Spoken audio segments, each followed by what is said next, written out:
My name's Alina. I turned 18 just last week. Everyone said it wouldn't feel any different, that I'd wake up the next morning still me. The same girl lacing up her shoes before dawn, pounding the track until her lungs burned, hitting the gym after school, and collapsing into bed at night with aching limbs and visions of podiums and glory. And maybe at first, nothing really did feel different. But lately something shifted. Something subtle but real. It might be the way people have started to look at me, as if turning 18 marked the crossing of some invisible threshold. From girlhood to womanhood. From what I was to who I was suddenly allowed to be. And the last person I expected to pick up on that change was Daniel, my stepfather. He came into our lives when I was 14, just when I was old enough to feel territorial about the space he stepped into. But he never forced anything, never pretended he could fill the hole left by the man who'd left us behind before I could even remember the sound of his voice. Daniel had his own way, quiet, grounded, reliable. He worked as a massage therapist, had done so for years, ran a small wellness studio in town, helped everyone from weekend warriors to elite athletes, including me. That's where it began, really. As I got more serious about track, my body became a constant puzzle, a mix of tightness, fatigue, and minor aches I was always trying to decode. And Daniel, with his calm presence and hands that seemed to locate every hidden knot, became my go-to. It started innocently enough. Daniel, my calves feel like bricks again. My back's in knots from practice. My quads are refusing to cooperate. He'd give a nod, barely speaking, and point toward the massage table tucked away in his small studio just off the living room. But last night, something about it was different. I had just gotten home from a punishing run, the kind I do when my brain won't stop spinning. The summer air had wrapped itself around me like a damp sheet, my tank top clinging to every inch of sweat-slick skin. My legs were spent. Daniel was in the kitchen, finishing up, the crisp scent of peppermint oil trailing after him from a session he just wrapped. When he looked up and saw me, something flickered in his expression. His eyes didn't drop away immediately. They held for a second, not in a bad way, not in a way that made me uncomfortable, but in a way that made my stomach flutter with something I didn't understand. "Long run?" he asked, that same steady voice I'd heard 1,000 times before. I nodded, sweeping my damp hair off my neck. Yeah, maybe longer than it should have been. My back's acting up. Without a second thought, like it was just part of our routine, I added, "Could you take a look?" He didn't even pause. "Go ahead and get set up." I slipped into the studio, kicked off my shoes, twisted my hair up, and lay down on the table face down, something I'd done so often it felt like muscle memory. But this time, something was off. Or maybe I was. Maybe 18 had changed more than I thought. Maybe it was me starting to notice things. The measured way Daniel's hands moved, the intention behind his silence, the way he never made me feel like I was exaggerating or overreacting. His hands touched my skin, and I inhaled sharply. Not from pain, from how present it felt, how unmistakable his touch had become. He worked quietly, fingers pressing into the sore stretch of my lower back, thumbs gliding up the curve of my spine, palms kneading the stress from my shoulders with a practiced ease. "You're tense," he murmured. "I always am," I whispered back, barely able to keep my voice even. Time slipped. I couldn't tell if it had been 10 minutes or an hour. My muscles softened under his hands, all the armor I wore during the day falling away, piece by piece. Then, gently, he asked, "Alina, you doing okay?" I swallowed hard, lying there, skin warmed by his touch, emotions too close to the surface. I didn't know how to answer. I could pretend.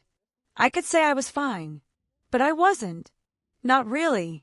Because something between us had shifted, and I couldn't act like it hadn't. That night, I lay awake, staring at the ceiling, my body still echoing with the memory of his hands. And it hit me, sharp and sudden, like the breath before a race.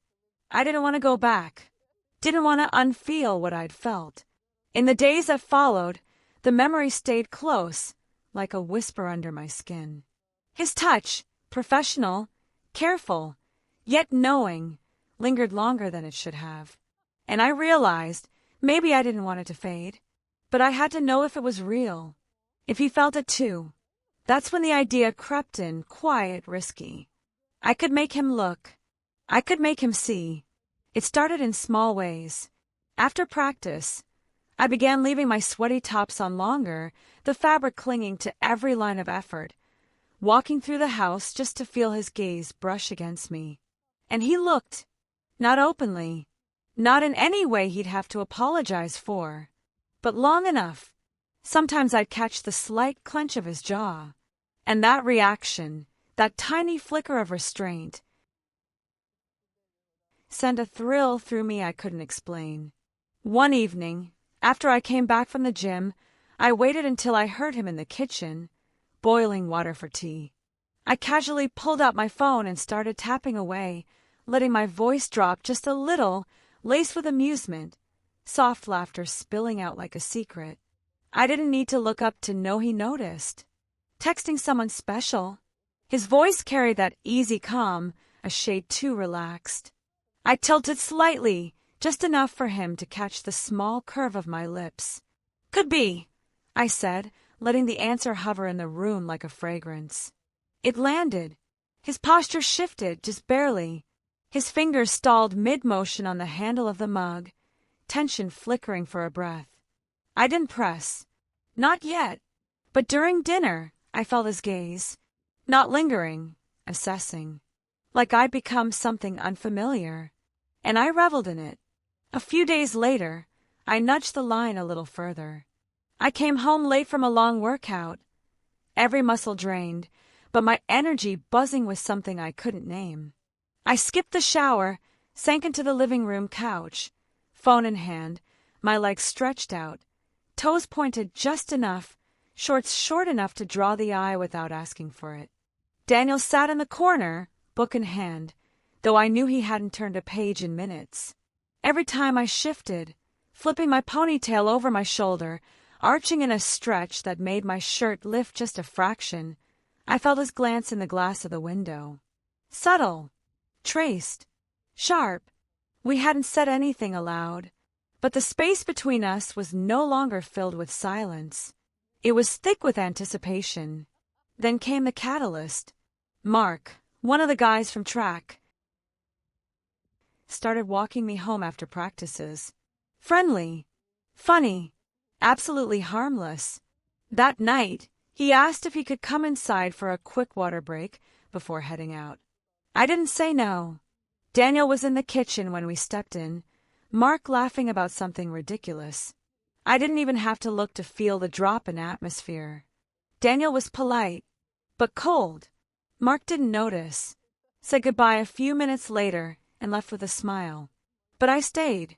I loitered in the kitchen, I scanning the pantry like I needed something. Daniel didn't look at me at first. Then his voice came, low, controlled. Is that your new boyfriend? Even, measured, but his jaw was set like stone. I hesitated, just for a second, then smiled to myself. Maybe, I answered quiet. There was a pause. The air between us held still. Then deeper, rougher than I'd heard before. Don't let him treat you like you're ordinary. The words struck like wind against bare skin. I turned to him slowly, caught his eyes, and what I saw there made my chest tighten. A mix of something fierce and protective, something burning and tender. I won't, I said softer than I meant to. Later that night, lying under thin summer sheets, I realized with a start, I didn't crave boys who touched like they were still figuring out what they wanted. I didn't want careless fingers or unsure promises. I wanted him to see me, not as some child under his roof, not as someone to protect, but as someone with gravity, with intention, as mine to define, unless he chose to. It's strange how a home can feel both intimate and unknown all at once, how walls soaked in years of routine can suddenly echo with the weight of things not said. like everything was listening, bracing. That's how it was with Daniel after that night. I knew the game I was playing, and I knew he'd recognized it too. But neither of us named it. Not yet.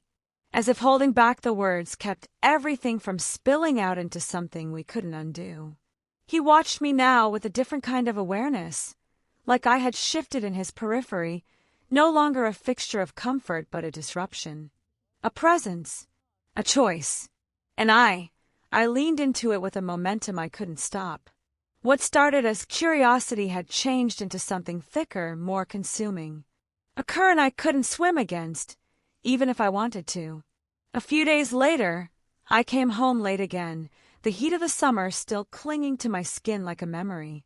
I hadn't bothered to change. My tank top stuck to the hollow of my back, my shorts riding just a little higher from the run. Daniel was already there, leaning against the counter like he belonged to the quiet. He didn't move when I walked in, just watched.